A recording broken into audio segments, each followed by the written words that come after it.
একজন ইউটিউবার যেসব তথ্য জানে সেগুলো কি সত্যি রাষ্ট্র জানে না? যে তথ্য গোয়েন্দাদের কাছে থাকার কথা তা অনলাইনে আসে কিভাবে? জুলকারনাইন কি তথ্য ফাঁস করছে নাকি নির্দিষ্ট কোনো বার্তা পৌঁছে দিচ্ছে? একটি তথ্য কখন খবর আর কখন অস্ত্র হয়ে যায় ভেবে দেখেছেন?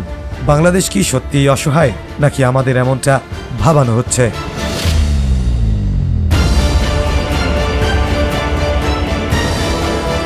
জুলকারনাইন সায়ের বলেছিল ভারত থেকে ৮০ জন প্রশিক্ষিত খুনি বাংলাদেশে ঢুকেছে। হামলার সাথে সাথে সিসিটিভি ফুটেজ, হামলাকারীর পরিচয়, অবস্থান, এমনকি ছবি সহ খুনির দেশ ছেড়ে পালানোর খবরও দিল জুলকারনাইন সায়ের। বিষয়গুলোকে খুব স্বাভাবিক এবং সহজ মনে হলেও এটার সাথে সম্পর্কিত বিষয়গুলো নিয়ে একটু ভেবে দেখা যাক। দেশের অধিকাংশ মানুষ এখন ভারত ও আওয়ামী লীগের ব্যাপারে প্রচণ্ড রকমের ক্ষুব্ধ, কিন্তু ভেতরে ভেতরে ভীত এবং আতঙ্কিত হয়ে উঠেছে, যার ফলে সরকারের উপর সাধারণ মানুষের চরম আস্থার সংকট তৈরি হয়েছে। এদিকে একজন সাংবাদিক যেই তথ্য পায়, সরকারি বড় বড় বাহিনীও সেই তথ্য জোগাড় করতে পারে না বা পারলেও ব্যবস্থা নেয় না। ইতিমধ্যে কেউ কেউ ধরেই নিয়েছে ভারত ও আওয়ামী লীগের বিরুদ্ধে শেষ পর্যন্ত বাংলাদেশের জেতা সম্ভব হবে না। এখন প্রশ্ন হচ্ছে, জুলকারনাইন কিভাবে এসব তথ্য পায়? আর এসব তথ্য সত্য হলে এত ক্লাসিফাইড ইন্টেল গোয়েন্দাদের না দিয়ে সে অনলাইনেই কেন প্রকাশ করে? অনুসন্ধানী সাংবাদিকদের কিছু সোর্স থাকে, সোর্সদের কেউ কেউ সরকারের ভিতরেও থাকে, কিন্তু জুলকারনাইন যেভাবে মুহূর্তের মধ্যেই সিসিটিভি ফুটেজ প্রকাশ এবং কিলারের দেশ ছেড়ে পালানোর খবর দিল, সেটা পিলখানা গণহত্যায় ভারতীয় মিডিয়ার দেয়া রহস্যজনক আপডেটের মতো নয় কি? মনে হয় সবই যেন পূর্ব পরিকল্পিত। বিশ্লেষকরা মনে করেন জুলকারনাইন মূলত একটা পরিকল্পিত চরিত্র। বর্তমানে মেইনস্ট্রিম মিডিয়ায় এসব থার্ড পার্সন অ্যাক্টিভিস্টরাই বেশি জনপ্রিয়, যা বুঝতে পেরে জনগণের মনস্তত্ত্ব নিয়ন্ত্রণে জুলকারনাইনকে সেট করা হয়েছে। বিশেষ একটি গোষ্ঠী নিজেদের স্বার্থ বাস্তবায়নে তাকে পেছন থেকে সব ধরনের সাপোর্ট করে, আর জুলকারনাইন তোতাপাখির মতো সবকিছু অনলাইনে প্রচার করে। বিশেষজ্ঞদের মতে জুলকারনাইনকে নিয়ন্ত্রণ করে ভারতপন্থী সেনা কর্মকর্তারা, বিশেষ করে ডিজিএফআই।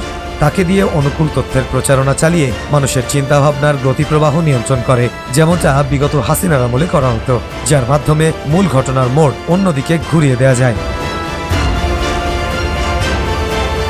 বিশ্লেষকদের এই মত যদি সত্য হয়, তাহলে বিষয়টি এমন দাঁড়ায়, ওসমান হাদিকে কখন কিভাবে হত্যা করা হবে এটা বাংলাদেশের কোনো না কোনো সংস্থা আগে থেকে জানত।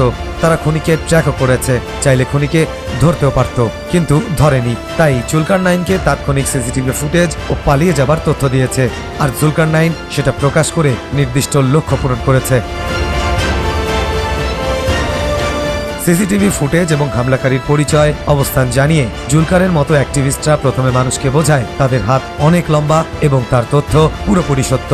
এরপর খুনি দেশ ছেড়ে পালানোর খবর দিয়ে বোঝায় বাংলাদেশের বর্তমান সরকার অথর্ব, এরা ভারতের হাত থেকে দেশকে বাঁচাতে পারবে না। মূলত সরকারের প্রতি সাধারণ মানুষের অনাস্থা তৈরি করাই জুলকারনাইনদের প্রধান কাজ।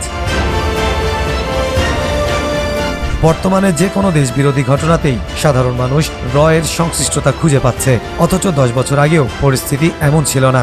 বাংলাদেশের মানুষ এখন বুঝে গিয়েছে বাংলাদেশের সবচেয়ে বড় শত্রু হলো ভারত, এবং বাংলাদেশের সংঘটিত সব অপকর্মের পেছনে র প্রত্যক্ষ বা পরোক্ষভাবে জড়িত। অর্থাৎ ভারত এখন পুরোপুরি নগ্ন হয়ে গেছে। এতদিন বন্ধুত্বের মুখোশের আড়ালে যে হিংস্রতা চালাচ্ছিল, সেটাকে আর কোনোভাবেই ঢেকে রাখতে পারছে না।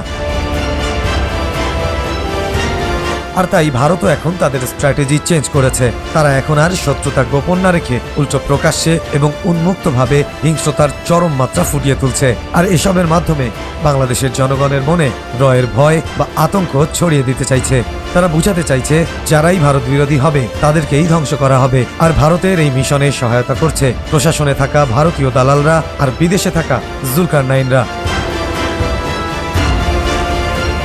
বিশ্লেষকরা মনে করছেন জুলকারনাইন হাদি হত্যায় জড়িত নয়। তার মতো প্লান্টেড অ্যাক্টিভিস্টরা প্রায়শই অনেক গুরুত্বপূর্ণ তথ্য দিয়ে থাকে, যেসবের মাধ্যমে জনগণের বিশ্বাস ও আস্থা অর্জন করে। এরই ফাঁকে ফাঁকে নিজেদের আসল উদ্দেশ্য পূরণ করে।